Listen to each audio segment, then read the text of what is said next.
Christopher Media. Let's make some noise. 30 Minutes of Madness will never die.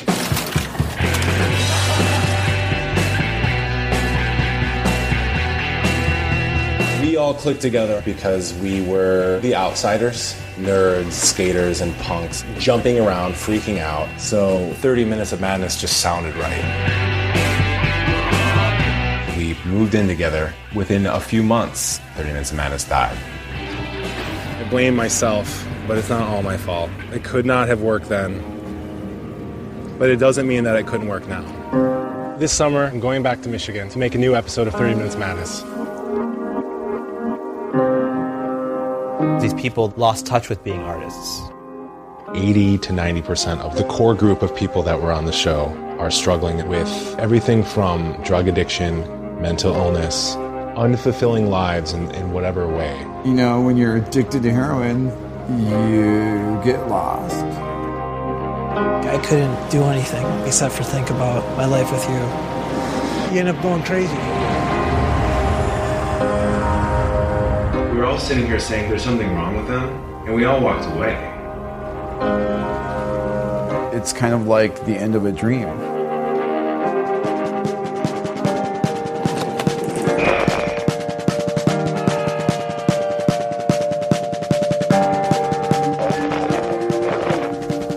All of what I am came from working on that show. I believed that we could just turn nothing into something, and This is the only thing that I've ever believed in, 100% in my life.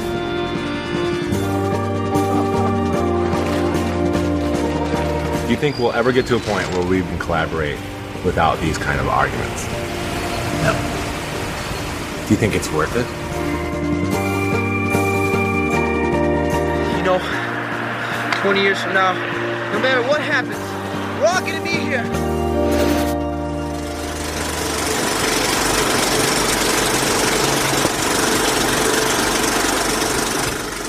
Welcome to a special episode of The Projection Booth. I am your host, Mike White. Joining me, of course, is Mr. Rob St. Mary. Heidi-ho, neighbor. Well, this week we are talking about a documentary film called 20 Years of Madness. Released just this year, it is directed by Jeremy-Royce and it stars Jerry White Jr., a local boy made good, a guy from the north of Detroit who for many, many, many years, 20 years in fact, was behind a local access television show that was called 30 Minutes of Madness, and I am hoping that I don't screw up and say 30 Years of Madness or 20 Minutes of Madness as I'm recording this episode with you, Rob, because I really think that I can screw those two titles up pretty easily. Oh, I can understand that. And plus, I mean, I can understand a little rivalry between you two because you're brothers, right?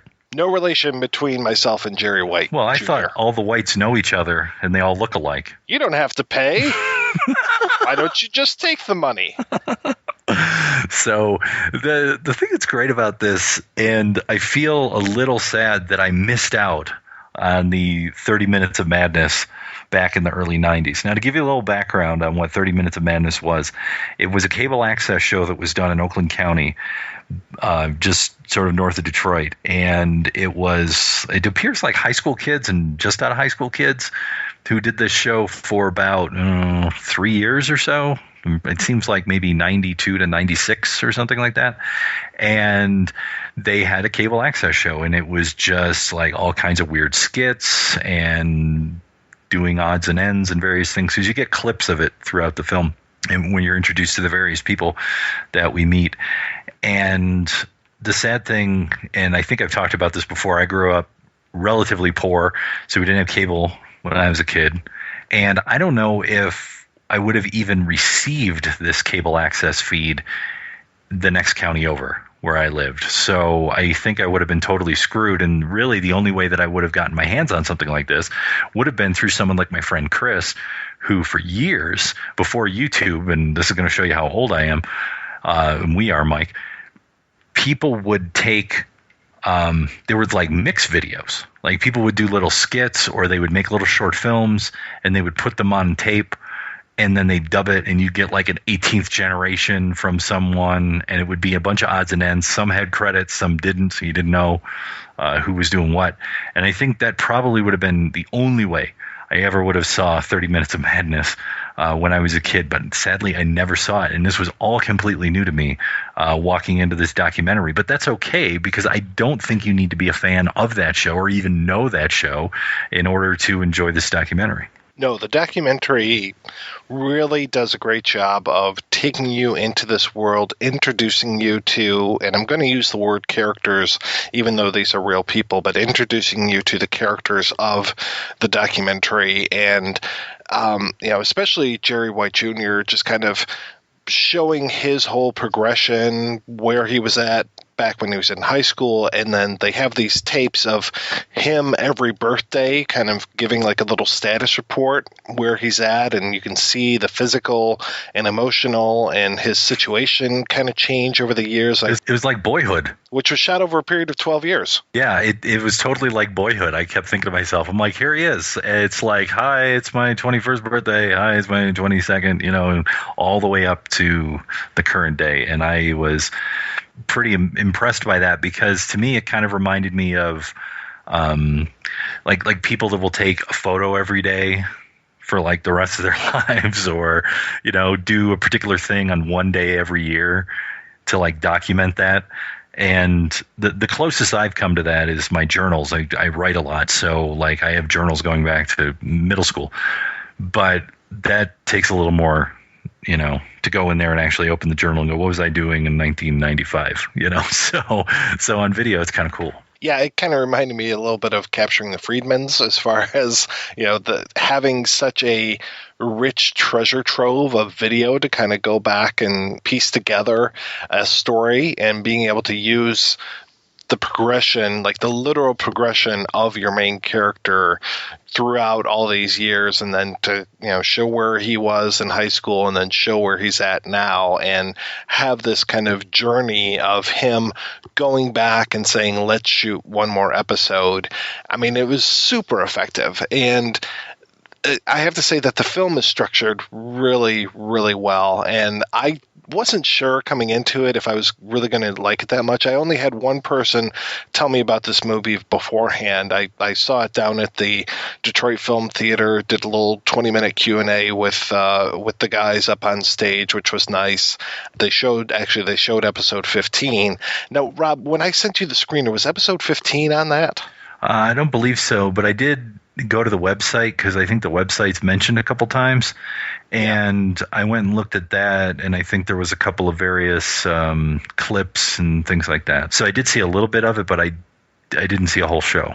Seeing episode 15 after seeing 20 Minutes of Madness, I think is absolutely necessary, because it's like you get the whole making of the movie throughout, the making of the episode throughout 20 Years of Madness, and then you get a little bit at the end with all of the folks watching the episode and their reactions and stuff, but you don't see the whole thing put together.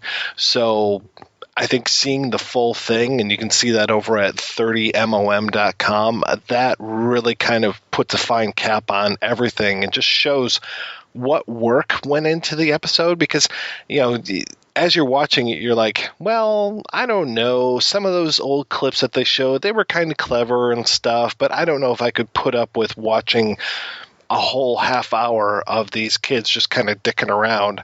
And then when you finally see some of these episodes out there, it's like, okay, yeah, I can get behind this. Obviously, the early episodes are fairly juvenile and everything, but it's okay. And it was interesting to see what they were doing in the early 90s with video technology, and them kind of just being very creative. Because like I was saying, the one person who described this movie to me before I saw it, it was like, well, these kids, they just talk about how wild and crazy they were, and they really expect that they were going to become big time because they were wild and crazy. Well, I was wild and crazy with my friends, and I got it on video, but we never expected to become famous for it. And it's like, well, okay, I could. So I kind of went in with that, with a chip on my shoulder a little bit, and then when I finally watched the movie, I was like, no, this works. This works really well. I mean, to me, it seems like a great double feature with something like American Movie. Oh, hell yes. And and it's not to say that Jerry White Jr. is diluted as Mark Borchardt. I do not believe that to be the case. But what it really is about is not so much even about the process of them making something. It's really about the friendship. It's really about the community. It's really about all these people. And like the only other thing I can liken it to is, dude, we're getting the band back together. And we get the band back together, and it's sort of like, how you been? We haven't seen you in 20 years. Well, I got married, I got divorced, I was, addicted to heroin, I'm trying to get off heroin, I tried to do this, that didn't work, I've had these issues, I've had that issue, I found God, and then I got rid of that. I mean, it's just interesting to watch, I guess sort of the idealism and early focus of people when they're just figuring out, in high school and just after high school. And then now 20 years later to get back together and go, where are we in our lives? And how important was this in our early lives? Was it some big defining thing for us? Was it some small little blip that, I don't really even think about it anymore? And it's, whatever, I'm just here to see who's alive and who's dead and who's in prison. I mean, like a high school reunion. I mean, like, and that was the thing that was interesting to watch, is I kept thinking about how it was all about, like I said, it was really about friendships. It was really about people reconnecting with each other after bad things had happened in their early 20s, where people stopped talking or people tried to make a life for themselves, and then things fell apart and other things happened, and what this thing meant to them, regardless of the output. Because, the output is one thing, but what you learn when you're creating it, it's that, I guess it's that whole kind of like Buddhist mentality of, it's not so much the art that you create, but it's what you learn on the path when you're walking, to get there, what you learn by doing. And that's really what I think this is about. So anyone who walks in and goes, I don't know what that show is, why don't I watch a documentary about it? I think it's completely missing the point. Yeah, it's kind of like the greatest class reunion movie you could ever have. I mean, fuck Romeo and Michelle. This is the real deal as far as like... it's the greatest class reunion movie for the AV geeks like us. That's really what it is. Like if you did video in high school or you did some sort of geeky thing in high school, you're going to love it. Yeah, because these aren't the football players, the A-team, the preps, the jocks, whatever you want to call these folks, that group wasn't them. It wasn't, to use the outsider's term, it wasn't the socias. It was, these are the people that I would have hung out with probably when I was in high school. And man, yeah, it's so disturbing, though, I have to say, at certain points when just so many people have not had their lives go as perfectly as they might have over the last 20 years. And I'm sure that there were folks where they were doing great and everything kind of came together. But again, that doesn't necessarily make good television, as they say. So we really kind of get more of these broken heart kind of stories, and I'm absolutely fine with that. I'm not looking at the director here going, why didn't you show me more of these folks? I think that the people that they focused in on were the right people, and that chemistry, and I use chemistry very loosely because sometimes it's not the perfect combination of elements coming together and making something harmonious. A lot of times it's like acids and bases coming together and just they spark each other off, man. After 20 years, they're still having the same kind of fights that they were before. And I thought it was perfect. It kind of...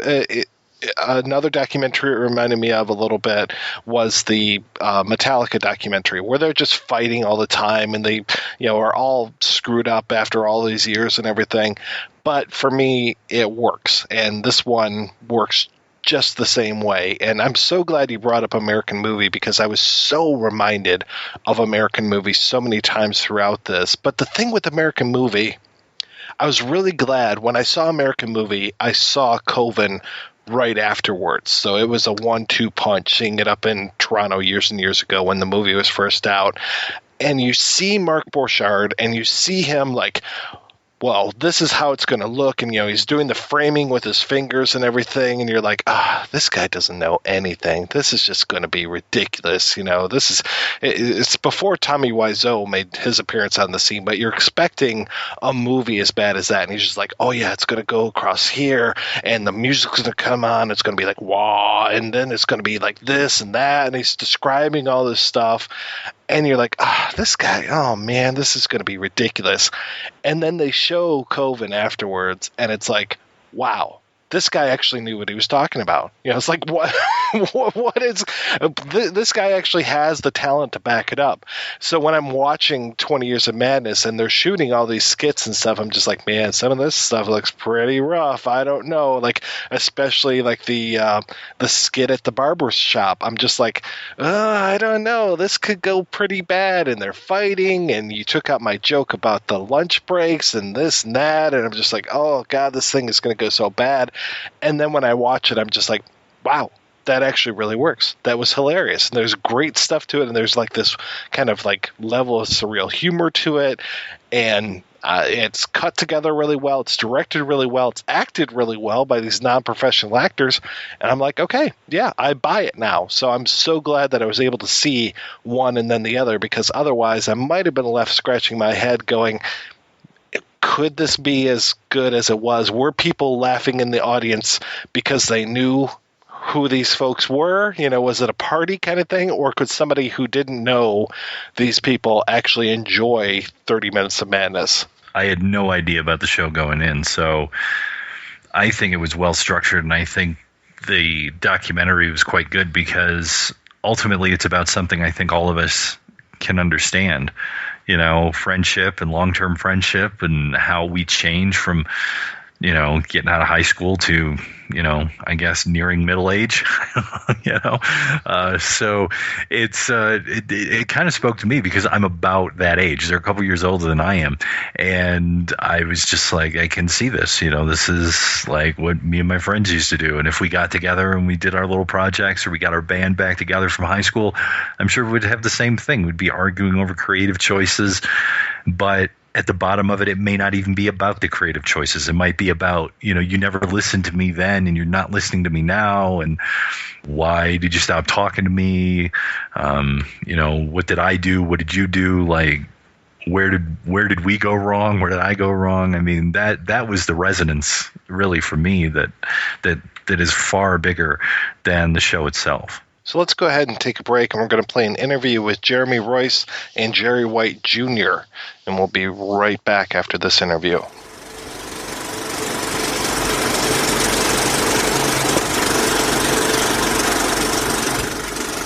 My name is Jeremy-Royce, and I directed 20 Years of Madness.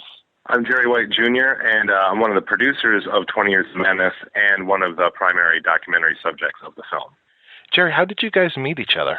Jeremy and I both attended USC in their film program, the School of Cinematic Arts, and randomly ended up being roommates in a house that had 5, people living there. And I was about a year ahead of him in the program. He came in. We both moved in the house within days of each other. And, in the same program, knew a lot of the same people, and, that's how it started. Now, how did you kind of introduce him to 30 Minutes of Madness? It's not that long after I meet someone, typically, that I end up mentioning it. It's definitely been a big part of my life, but particularly with fellow film people, you'll often show people your old work. How did you get to where you are now? And I had done kind of a compilation, not a best of, but an odds and end episode back in 2008, and this is just a couple years or so before I met Jeremy. So I showed him that episode and kind of talked about how, this was the thing that got me interested in movie making as a teenager. Jeremy, what did you think of this when you first saw it? At first, I was kind of blown away by the volume. We tend to make short films, both in film school and out, just because it costs so much money to make anything longer. And the episode of 30 Minutes of Madness is 30 minutes, and it's lots of different sketches, and it was clearly a labor of love. So I was kind of blown away by the amount of effort and time he put into this thing that didn't really go anywhere except for, online, and I guess it played public access stations afterward. But it was clear that Jerry was, really, really in love with this thing, even when he was thousands of miles away from his friends and the place that it got started. How did that seed of the idea that you were going to make this documentary, how did that happen? Jerry went back to Michigan, I think in 2011, and ended up catching up with a lot of the people that he hadn't seen in years. Not everyone. There were a lot of people he still didn't get in touch with then. And when he came back and told me that it was going to be the 20-year anniversary, I was adamant that he had to go make a new episode and he had to make a documentary about it because, the 20 years is kind of a big milestone. And the characters, the lives that the main subjects lived were all really interesting and unique. And it just seemed like the perfect story, the perfect structure to tell a larger story of what this show was and what the people in the show were to each other. Now, at this point, had you made documentaries before? Yeah, before grad school, I'd worked as a documentary editor for 4 years during undergrad and afterward. And I had directed a 12-part web series in 2008, documentary web series where I traveled across the country and did stories on different people and organizations. So I had a history with documentary. I'd never attempted to make a feature-length documentary, but it was using a lot of the same skills that I'd been honing for years. So the trip that you show in the movie is kind of more like the second trip. It's not the first one where we kind of, where you're talking that Jerry goes back home and hooks up with some of the people that he used to work with. Yeah, it was the second trip. I mean, I think Jerry could probably address that a little bit more accurately, but I know that he'd made pilgrimages home for years, and that was one of the first times that he spoke with Joe-Hornacek, who was the main founder. But most of the other subjects he still didn't contact that summer either. As I've often said, in my heart of hearts, 30 Minutes Madness never ended. It never truly died. I was just in between episodes, which is, I would be tinkering on the website and doing all of this. So, when Jeremy was like, 20-year anniversary, like what a perfect excuse and opportunity to make a new episode and have this documentary. I didn't need to be nudged very hard at all, but it really hinged a lot on whether or not Joe, who really, we came up together and started this really together, it hinged on him, and I had to pitch that to Joe. So even though the ice had somewhat thawed between us over the years, I had not approached him to actually film again since the 90s. So that moment in the doc when Joe says, you should do another episode, you already had that idea in your head, like, this is what I want to do. Definitely. But, like, having Joe give his thumbs up, like that, changes, that makes it really possible. Now, there had been other people on the show over the years, but he and I believe, are the only two people who are on every episode. Like, I have a shifting definition of what a show can look like, as long as it's weird and tinges with madness. But if there's a hard rule, I try to stick to 30 minutes, and I feel like me and Joe need to be involved. What was the original impetus for you guys to make 30 Minutes of Madness? As a kid, I was always acting. I like to act and sing, and I really saw myself to becoming an actor someday. And I was friends with Joe before we ever made movies. We collected comics together and just hung out. But he was also kind of a class clown, and he liked to, joke around and be silly. And a friend of ours, Tim, his father had a video camera, and Joe invited me over his house one weekend. He's like, hey, we're going to make movies this weekend. And really the first year or so of filming together were just these home movies that we would edit with 2 VCRs, and it didn't have a greater audience than each other. But when I learned about public access, I thought, we can put this on TV. We can have a TV show. And it just seemed like a natural progression. And I still acted, but I found myself often, getting behind the camera and editing. And we often each of us wore a lot of hats, but really it just started as like this natural thing that we like to do. We like to make each other laugh, and I think we're all kind of hams. One of the things I really like about 30 Minutes of Madness is how much you play with the form and how much the technology of video, of blue screen, all these kind of things, how much you are messing around with that while you're, doing the show. Yeah, and I think when we were teenagers, we had access to this public access studio and green screen, and it may be, very dated now. It was actually kind of dated then, but it was like maybe only 10 or 15 years dated. And to us, like, no one had access to this. No one was editing with computers. No one else could do green screen or, pump in video and like have it on your chest or do split screen and all of this stuff. So this was just like, it's just like having a band. We made music, so it's like having effect pedals and making psychedelic stuff. We just naturally wanted to play with this. And then now in making the new show, it kind of continues. A bit of it, though, is a bit of retro homage, but we never fully got tired of playing with those original toys. Jeremy, what were some of the biggest challenges when it came to tackling a project like this, especially one that has so many years of backstory to it? I think the biggest challenge was just the number of characters. There were so many people who appeared on the show, and all of them had really unique and interesting life stories. I think the first list of potential characters was 22 or 23 people. Wow. So over the course of filming the new episode and figuring out who has time to come out and be part of the new show, it was easy to whittle down who the potential characters, the stars of the documentary would be. But even into the editing process, we still had characters that we had to, sort of not focus on to make room to properly tell the stories of the other characters. I think as it is now, there's about 7 characters who are all followed. So as an ensemble piece, there's unique challenges to introducing everybody soon enough so they don't come out of nowhere, and also giving everyone the appropriate amount of time to really get into their story. And then also just the sheer volume of material to work with. There was over 300 hours of original footage, and then we shot an additional 200 hours roughly of modern day footage. So taking all of that back and really finding the story and figuring out what the documentary wanted to be was a 1.5 year long process. I don't know how to say this nicely, but it feels like so many of the folks that are stars of the documentary have been damaged in some way. People like Matt or Lucian, John, where it just feels like their lives have kind of gone a little bit awry, or maybe not the way that they necessarily had planned. Was that just the folks that you were hanging around with, Jerry, or just that the environment, or why do you think that was, that so many of these folks just kind of had these sad stories to them?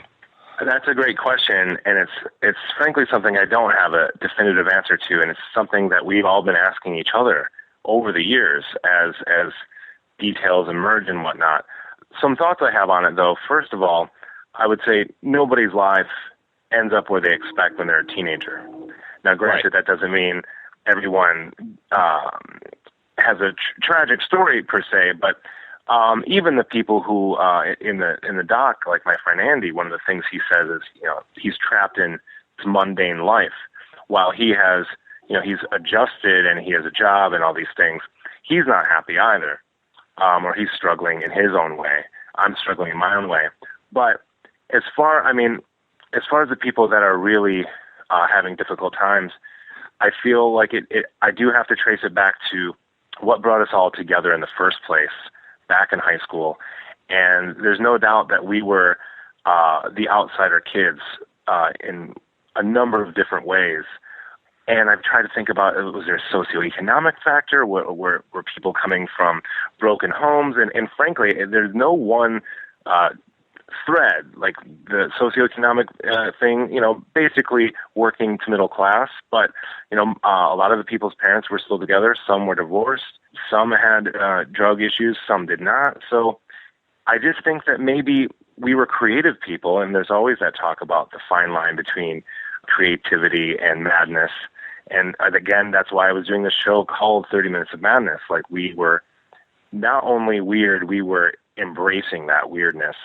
And I think that it's not a coincidence that into our 20s, when a lot of issues, especially things like mental illness, really start to have their, really start to come into the forefront. It's not really a huge shocker, as unfortunate as it is. I have to say, though, that along with that kind of weirdness, for lack of a better term, comes that creativity, and just seeing how creative you guys are with the old shows and with the new show. I mean, things like the stupid song at the end of the episode about the razzmatazz, that was stuck in my head for days after seeing the film the first time. And then seeing it again, it's right back in there, and I'm just like, oh, God. But it's so great. I love that. It's like the two seem to go hand in hand as far as the weirdness and the creativity. No, and absolutely. And, it muses me, like it inspires me in a lot of ways. And it's something that, I made some great friends and future collaborators out in California and while I was at USC. It's been so rare that I've found that style, that thing that is so bizarre and comes from totally left field, and it is stupid. It's often so stupid that it's genius or it's funny, and I find myself coming up with ideas like that around a lot of these guys, and then they're coming up with it, and it's almost like this private language that we have. I don't know exactly why, but it's the thing that I think keeps me coming back. It's constant surprise. Like I wouldn't say everything we do is completely 100% original or anything, but there are a lot of things that I just feel like, I have not heard this song before. I have not felt this vibe before, and I love that. I love being surprised. Jeremy, what's it like making a project about basically Jerry's baby, having him as a filmmaker that you're documenting, but he's also right there alongside you? The original agreement we had was that if I was going to direct the film, that I would have to have complete creative control over the shape it took and also the final cut of the edit. So having that original agreement kind of gave me the freedom to steer it in the direction that I thought would be best for the film. And Jerry, frankly, was most of the time preoccupied with wrangling all of the actors to make his show and taking care of the logistics of finding all the locations and writing the sketches and everything. In some ways, the fact that he was preoccupied with making the show gave me even more creative access to telling the documentary because, he couldn't have done both of those things simultaneously. And we would work together, if there were two options to shoot a sketch at two different locations and one of them was really good for the doc and one of them wasn't. Jerry was usually pretty flexible when it came to that stuff, or scheduling around, because scheduling is such a big part of filmmaking, both documentary and narrative. So in some ways, working with a subject who understood the challenges of making a movie was a really big gift for the documentary. And in other ways, it was, a little tricky because, of course, somebody who is the subject and knows what can be done is going to have special requests about representation and things like that. But in general, it wasn't really ever an issue because we always had that trust that he trusted me to tell the story the best way I thought possible. One of the things I really like about the doc is just the way that you kind of blend the older footage in with the newer stuff, and there's so many nice echoes of the new to the old and vice versa. That must have been really challenging, kind of finding those moments in the editing process, or maybe you had those in mind while you were making the film. Were some of those happy accidents, or were they kind of planned? I'd say probably 50-50. I mean, from the beginning, I knew that I wanted the documentary to sort of follow the original shape of the story of 30 Minutes of Madness, from like them getting together and just playing in front of the camera to trying to do something a little bit more ambitious to eventually having, these big struggles in the creative process with one another. We didn't plan to have fights between the subjects, but it was kind of unavoidable given the collection of personalities that were on the show. So in a way, I had moments that I knew would probably come in handy, and most of the time they did. And then, of course, going through the archival footage and discovering things, I might watch 8 hours of footage in one day and only come across 5 minutes of usable stuff. But every once in a while, you come across something that's just magical, where you're like, I can't believe this exists. Like Jerry and Joe talking in front of the television, filming themselves saying, look, there we are in the future, and we're rich and famous. And, the first moment I saw that, I was like, wow, that's so profound. So in a lot of ways, the archival footage drove the modern day footage. Yeah, it was a really unique experience getting a chance to sift through 7 years of, these people's lives. there was never any mandate. Jeremy talked about, his process of directing the doc while I'm directing the show. There was never a mandate like, do this for the show because it's going to help the doc. Now, that said, there were certain things that I knew could help the doc, but was also going to be something really interesting for the show. For example, the Back to the Freeway skit. In that original skit, Joe says 20 years later. Whether there was a doc present or not, since it was 20 years later, I don't think I could have held myself back from doing some kind of allusion to that. But the fact that the doc got to benefit, it was just win-win. Or similarly, the Lethal Finger skit we do, that was the first skit we ever did. That very first weekend that Joe invited me over. It was just stupid, silly character. But I felt like, if I'm going to reunite and we have to go back to the very first place we ever shot anything, just, for a sense of completion. So it just happens maybe because I'm very nostalgic and I have this lifelong obsession with this show that I naturally gravitated to things that also happen to happily echo. But there wasn't ever a case of like, all right, Jerry, I found this footage, so you need to do this. Any instances of that were pretty serendipitous. Jerry, how long would each episode take to put together? I mean, both shooting and editing. It really varied, because we were shooting for a good year and a half before the show started. I had a backlog of footage. So I think the first year of the show, I put out four half-hour episodes. And as we progressed, once we got out of school and people had jobs and were going to college, the output slowed to like one a year. But that was also because I was no longer satisfied just throwing anything, onto the show. Just being on TV and that novelty was no longer enough. We all wanted to up our game, to not completely repeat ourselves. So things became more complicated. But then that also brought some more stress, too, because now we're trying to shoot in a location, we're trying to write a skit, and people have to juggle schedules. And if someone doesn't show up, in the past, we might have just said, okay, well, let's just film something different and let's just make it up. But when there was a script and a schedule, that became a little more difficult. So by the end, the last two episodes took like over a year, and they came out at the same time, episodes 12 and 13. But even this episode 15 took me quite a long time to edit. Yeah, I can't even imagine some of those just split-second cuts that you have going on there, and so many of them. What were you using to edit? Actually, the doc and the show were both edited in Final Cut Pro. But I have the advantage of this being standard def footage. So even though I have to make those split-second cuts, I'm getting a lot less crashes, and I'm dealing with, significantly less footage than Jeremy is in editing the doc. So it took a long time, and I was fairly meticulous, but at least on a software side, it was pretty generous for me.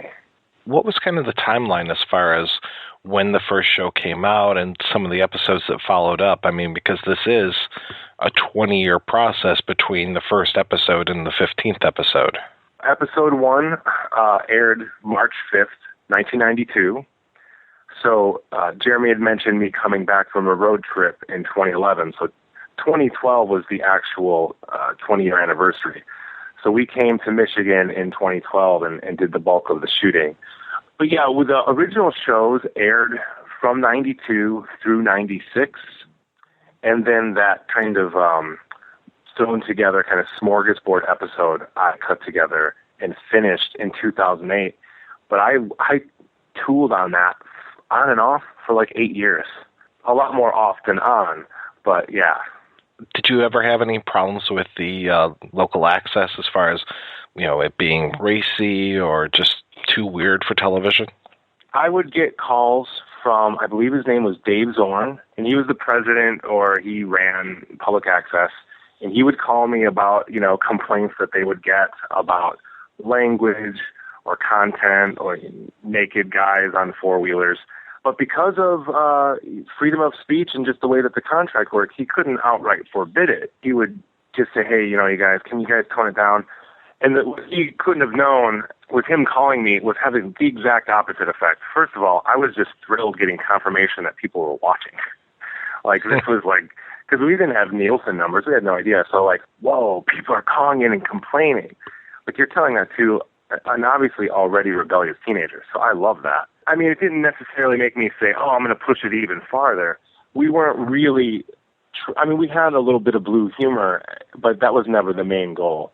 But ultimately, all they did was we started the show off on a 9 p.m. time slot, and by the time we went off the air, it was at 11:30 p.m., and that was actually the last time slot that they had. So they pushed this as far into the night as they could. You were the not ready for primetime players almost. Exactly. We actually started in kind of prime time.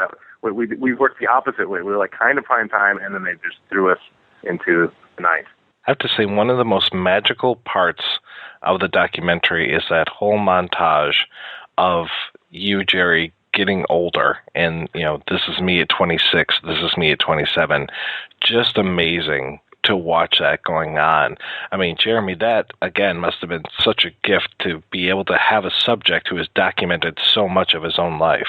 Absolutely. And I think Jerry hadn't even watched all of those birthday messages. They were sort of recorded for posterity, but I was I was in a really privileged position to get a chance to kind of check in with him every year for the most part, for that whole, period of his life. And it was really hard to cut it as short as we did because there's some really incredibly profound things that go on. So we always knew that it had a place in the documentary at some point. Finding the right moment to do it was always a little tricky, but yeah, it was a really special opportunity that, most filmmakers will never get because most subjects aren't that thorough with their own self-documentation. Did it ever get uncomfortable for you as far as some of the emotions? I mean, it felt like some of the arguments were pretty raw. It felt like maybe, it must have been kind of a weird position to be in, to be around some of these discussions that were getting so heated. The feeling I remember most vividly was frustration because we were all living in a house together, the documentary subjects and the documentary crew, and often the arguments would start while we were gone. Like, we were shooting most of the time,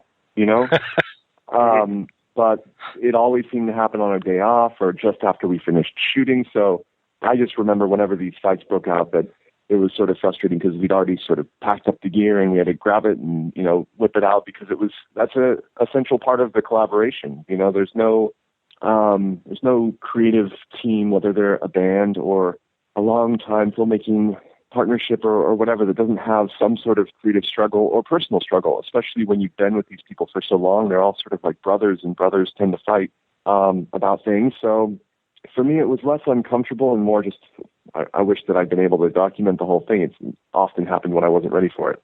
Well, I just had this thought of why that may have been the case, because it certainly wasn't, we were waiting, now the documentary's not filming, let's get raw.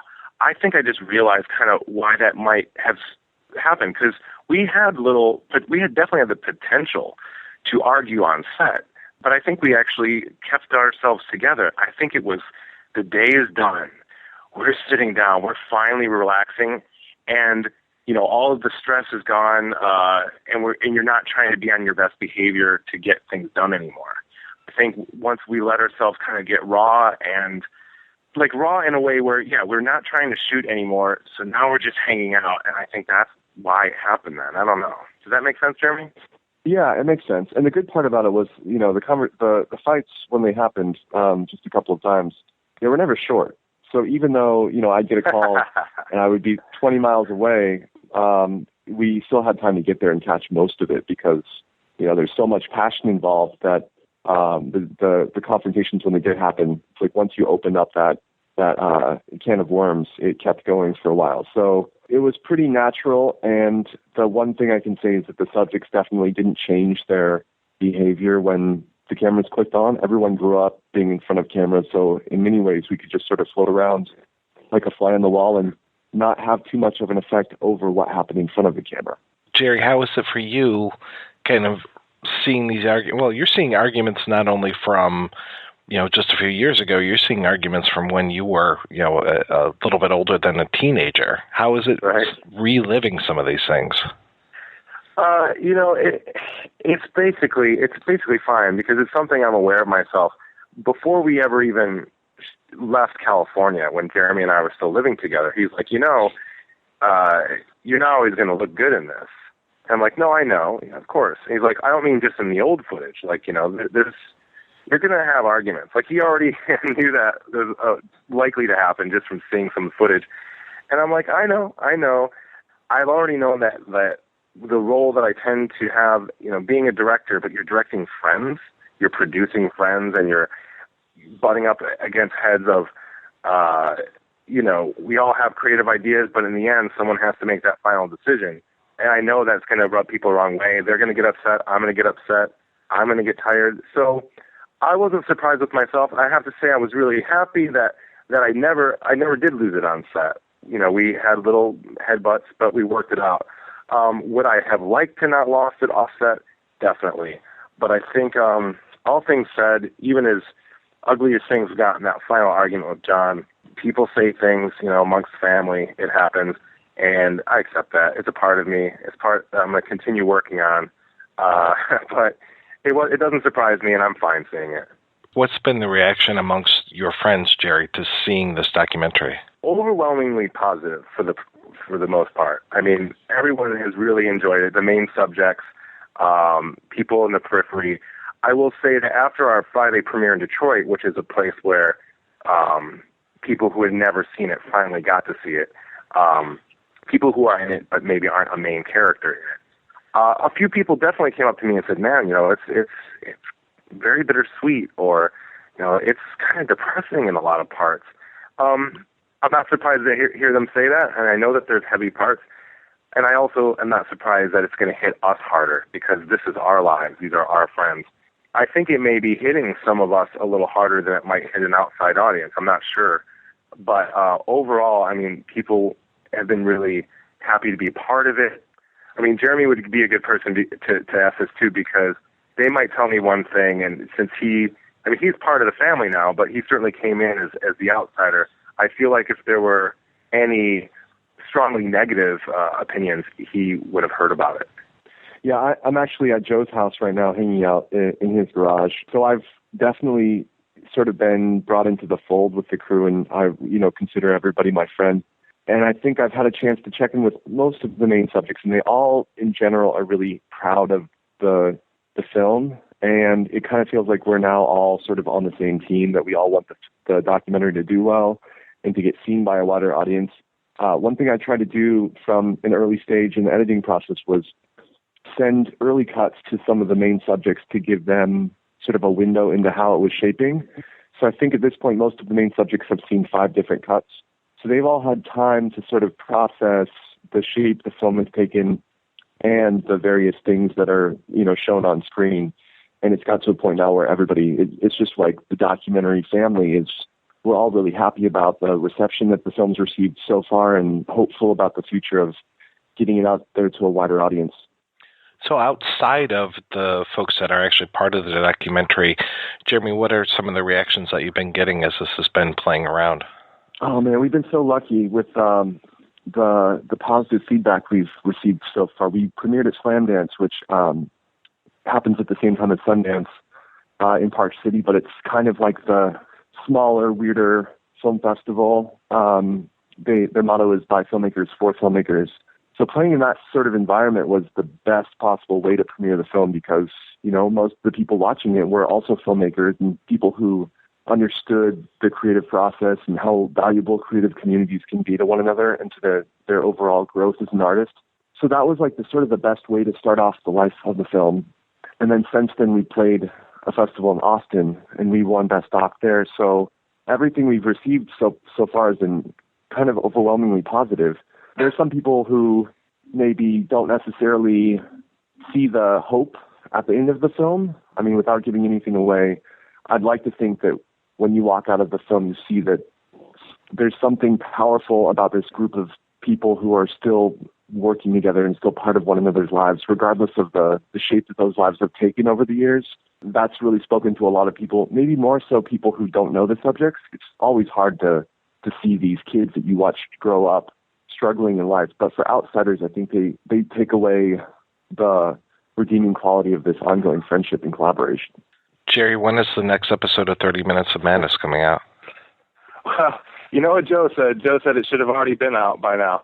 Well, it's definitely a matter of when, not if. Joe and I just last night wrote and recorded a song and started shooting a video, a commercial for Mountain Dew of all things. Joe was really excited about that idea, and I totally support it. And it's going to be. The song is already hilarious and awesome. But yeah, I don't have a date for you yet. But hopefully sooner rather than later. Where can folks go to see old episodes of 30 Minutes of Madness? So I have a website. It's 30mom.com. That's 30mom.com. And currently episodes 8 through 15 are up there.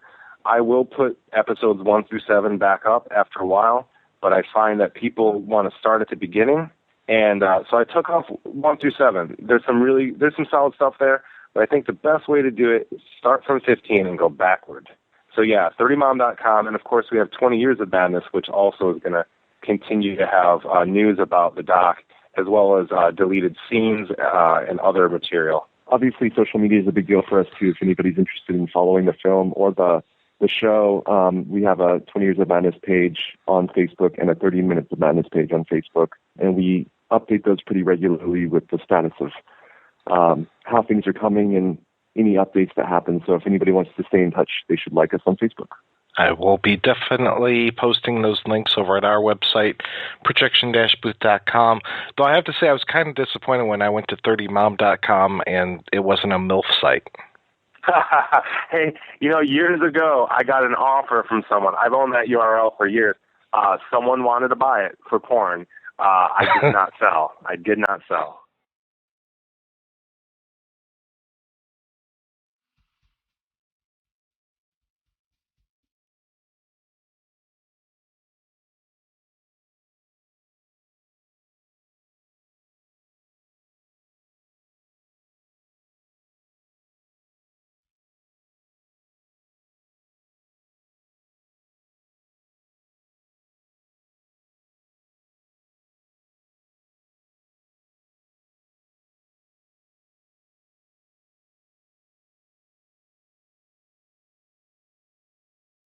All right, we're back. Thank you to Jeremy Royce and Jerry White Jr. for taking the time to talk to us, and it was good talking to them. I was able to ask them some questions that I wasn't necessarily able to ask them at the Q&A, and that was one of those things. I'm really thankful to Steve Byrne from the Freak Film Festival for asking me to be a part of that whole event, and it was really good to be up there on the stage at the DFT asking these guys some questions that I wanted to know. There were some great audience questions and everything, but it was one of those where I was like, man, I could ask these guys like 15, 16 more questions and, still not be satisfied, because the documentary does a great job telling me what I need to know. But of course, one of the reasons why you listen to the projection booth is because you want to know more than what you're seeing on screen. So that was one of the things I really, wanted to dig in more with this film, because it was just such a fascinating kind of idea of having this growth of this character, of these characters, and coming back to it. It really does make me wonder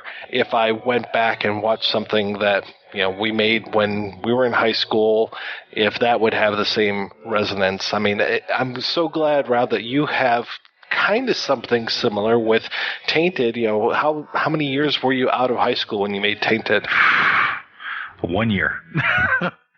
So I produced that in 97. I graduated in 96. So I originally came on just to do sound. I was just going to do location sound, and eventually I became the lead producer, location sound, co-picture editor, main sound editor.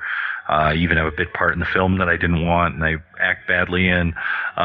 So that was one of those things. But even in high school, I had some friends who, one of which is an actor, and he's done some work, lives out in LA, my friend Dean, who's also in Tainted, that we did little short video projects because we had a school cable access channel, which would broadcast the, school board meetings and football games and things like that. And that was an elective class I think you could take, or you could come in after school and learn how to do TV production. So I learned a little bit in there, but we made a couple of short films on video, and they were just ridiculous. And then I also had a guy who was a manager at the theater where I worked. Not a very good manager, but he did this thing. He was one of the first people that I knew who was doing like video collage work. And he took sections from like Zardoz and Planet of the Apes and all these other movies and then edited against a soundtrack. So there was like these reoccurring images and things like that. And then I think he may have had that on a cable access channel. And this would have been in the late 90s, early 2000s. So, I mean, there's some of this stuff that, and like I said, my other friend Chris, who I was in a band with, who used to get these tapes from all over the place with various little short films and things that people had created, you know, because that was really the only way that you could get your hands on that kind of stuff before YouTube.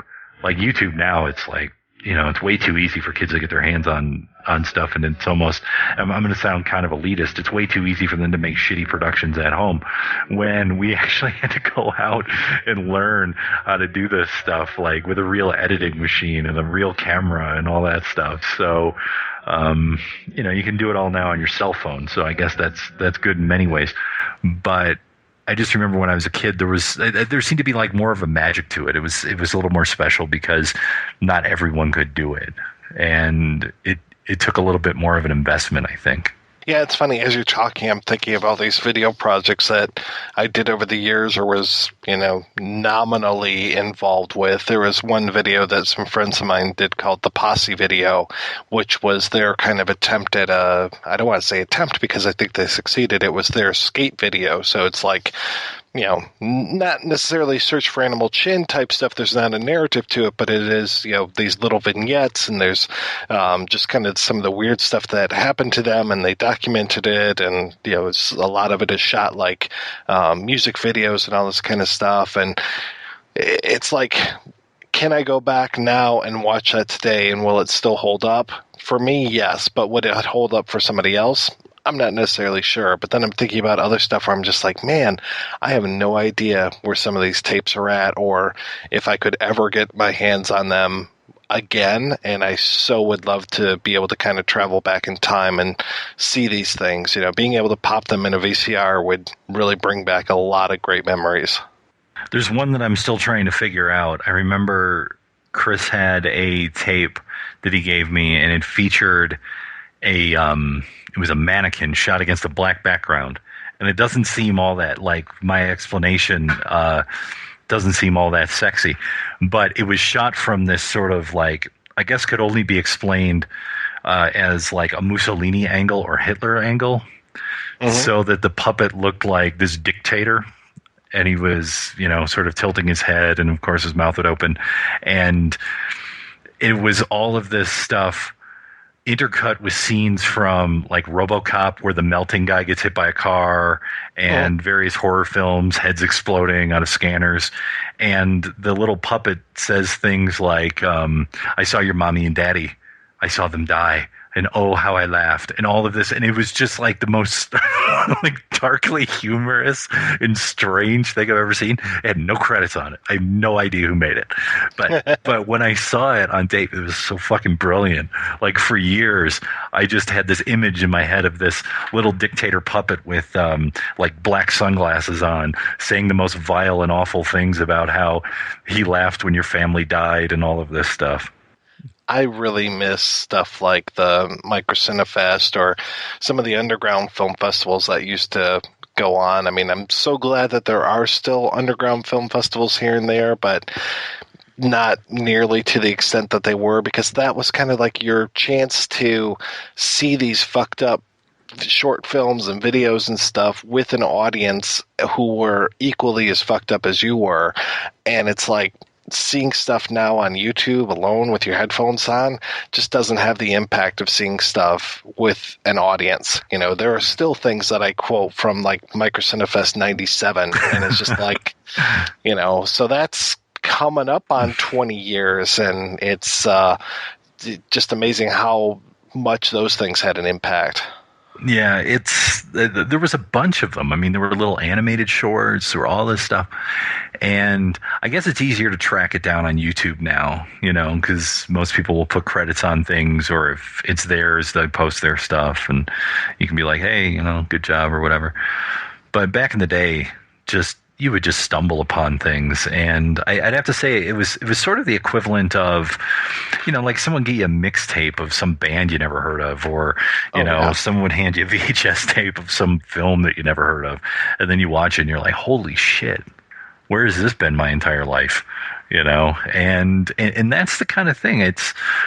I mean, there is a stumble upon factor with the internet, but I don't know, it just seems different. In terms of how you find things, how you interact with them, I mean, it's obviously better. You can have everything now, basically, but it almost feels like you don't know where to begin because there's so much stuff. It's like drinking from the fire hose. You're just getting blasted constantly. Yeah, at least with the better underground film festivals, you had a curator. So you had some poor schmuck or schmucks who's going through all of the garbage and being able to pull out those great things for you and being like, here you go. Or like those mixtapes that you would get, those, like, oh yeah, here's 20 minutes of Star Search outtakes. And they were just the most amazing things. It's just like the last time I really remember an audio version of this happening, where it's like you have no idea what's going on. You just get this tape and you enjoy the hell out of it. It kind of becomes almost like this underground cachet kind of thing. It was when the Jerky Boys were just doing the taped phone calls, and there was no CD. There was no Jerky Boys movie, thank God. It was just this kind of stuff. And it's like every once in a while you hear somebody call somebody else jerky, and it's just like, oh, as well, and it becomes this, passed around from person to person kind of thing. And I just absolutely love it. And it is little things like that. I mean, it's the ability to blow someone's mind by passing them something. And, it's so easy to do now. I mean, there are favorite little stupid videos on YouTube that I'll send people, by email every so often if they've never seen it, and they'll just fall over in their chair. They'll be like, I didn't know this existed. I go, yeah, now that you know, isn't your life better for it? Yes. And I think that, 30 Minutes of Madness was probably that for those who stumbled upon it on cable access. It was definitely made the lives better and interesting, as you learn in the 20 Years of Madness documentary. And, like I said at the bottom, I mean, that to me is really what it's about. It really is about creating things, working with your friends, and what you learn along the way.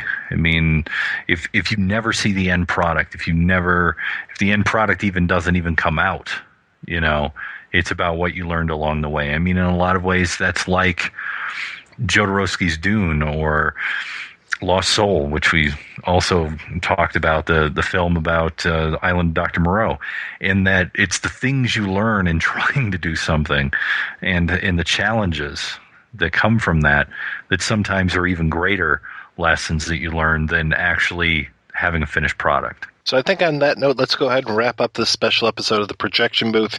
We are going to have all kinds of links to where you can find out more about 20 Years of Madness and 30 Minutes of Madness over at our website, projection-booth.com. Go on over to the site, leave us some feedback. Go on over to iTunes, leave us a review, leave us some stars. You've taken this much enjoyment from us, you can leave some things at the door as well.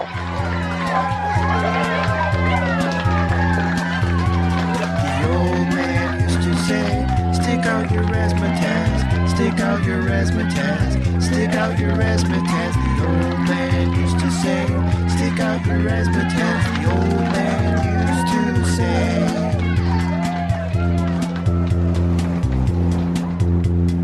I was the skipper and you were the crew. I did my own thing and you told me what to do.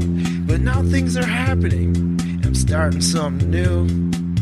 Yeah, that's what I'm saying. I'm flying on my own puffy clouds, where the grass is greener and the water is more crystal clear. See you next year, Paula Bear. The The old man used to say, stick out your razzmatazz, stick out your razzmatazz, stick out your razzmatazz. The old man used to say, stick out your razzmatazz. The old man used to say.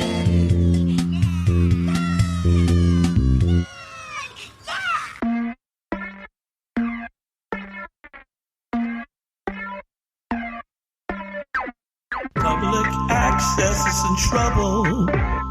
A free expression to express yourself. Public access is in trouble. The main executives are taking it out. It is a way to express yourself, your own God-given talent. It's a way to be yourself, to be an actor, singer, or comedian. Well, public access is going out, but the talent will shine around about. Public access is going out. That's what the executives of cable company telling me about. I spoke up at a city council meeting and said all my friends are gonna lose the job. And they didn't hear what they said. They said if I stuck out, they're gonna take my cable out. Public access is going out, but we gotta stay strong and keep it around about. Public access is going out, but we gotta keep the talent round about. I have a show called the Junior Christian Science Bible Lesson Program, teaching all youth right from wrong and teaching them good songs to sing along, teaching them to say no to drugs and do right. Public access is going out, but it will be reburned on YouTube. So as a sprout, public access is going out, but it will be reborn, and public access is saying bye-bye. But we gotta keep the faith that it will survive.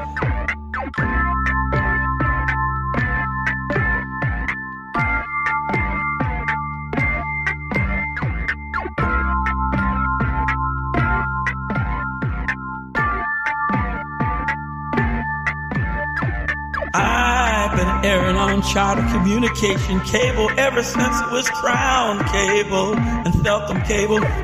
I don't like how they only take beta tapes. They're old-fashioned and out of date. I like them to use DVD that has things played so easily. Public access is going out, but we're gonna sing and be strong round about. Public access is going out, but we're gonna be good, strong cable scouts. Public access is going out, but we're gonna keep that ribbon round about. Public access is free speech on TV. Watch us on your local cable station, Time Warner, Charter, Cox Cable, but it's not on DirecTV. You gotta come back to public access and see you and me. Public access is going out. It's saying goodbye. It's saying goodbye. I still don't understand why. Bye-bye. Bye-bye. Bye-bye. If you enjoy this show and want more people to know about it, head on over to iTunes, leave a comment, and rate it 5 stars. Make sure you like and share us on Facebook, and don't forget to follow us on Twitter. Just search for Christopher Media. Thank you in advance for supporting Christopher Media by clicking on the PayPal button and by clicking through to all the sponsors who support ChristopherMedia.net. Most importantly, we would like to take the time to extend an extra special thanks to you. Christopher Media could not exist without your support. Thank you for visiting ChristopherMedia.net, and thank you for listening. Christopher Media. Let's make some noise.